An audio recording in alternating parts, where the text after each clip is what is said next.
ఈరోజు మన వాక్య ధ్యానాంశం నిన్ను నీవు తగ్గించుకొనుట. మేకా గ్రంథం 6వ అధ్యాయం 8 నుంచి 16 వచనాల ధ్యానం. ఇశ్రాయేలుతో దేవుడు మాట్లాడటం చూస్తున్నాం. నీ దేవునితో దీనముగా నడుచుట. ఎలాంటి దీనత్వము దేవుడు ఎదురు చూస్తున్నాడు?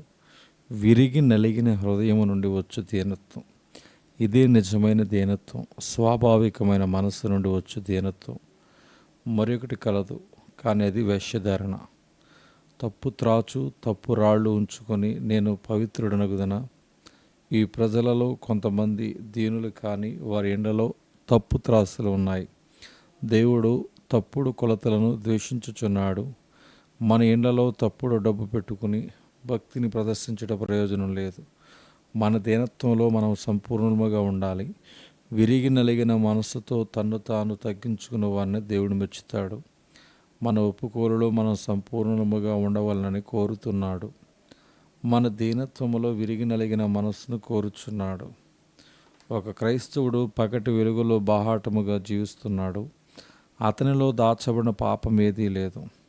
మన హృదయములు శుద్ధముగా ఉండటం చాలా మంచిది. నీ హృదయము దేవునితో సరిగా ఉన్నదా? కీర్తన 143:10. నీవే నా దేవుడవు, నీ చిత్తానుసారముగా ప్రవర్తించుటకు నాకు నేర్పము. దయగల నీ ఆత్మ సమభూమి గల ప్రదేశమందు నన్ను నడిపించునుగాక. మనం పూర్తిగా తిన్నగా నడవాలి. కీర్తన 143:8. నీ యందు నేను నమ్మికించున్నాను. ఉదయమున నీ కృపావార్తను నాకు వినిపింపము. నీ వైపు నా మనసుని ఎత్తుకొనుచున్నాను. నేను నడవలసిన మార్గము నాకు తెలియచేయము. దేవుని వాక్కుని యందు జీవించి నీతో మాట్లాడని. హృదయములో దేవుని ఆత్మ ఉన్నప్పుడు దేవుని వాక్యమునకు జీవము వచ్చును.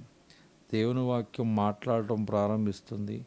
దేవుని ఆత్మ దేవుని వాక్యమందు ఉన్నటువంటి దేవుని స్వరమును వినిపింపచేస్తుంది.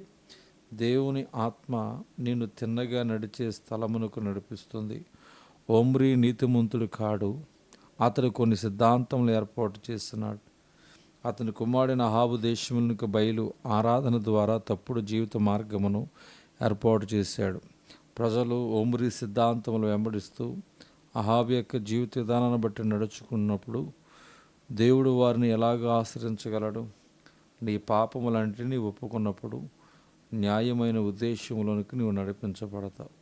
దేవుడి కొద్ది వాక్యము దేవుడు దీవించునుగాక. ఆమేన్.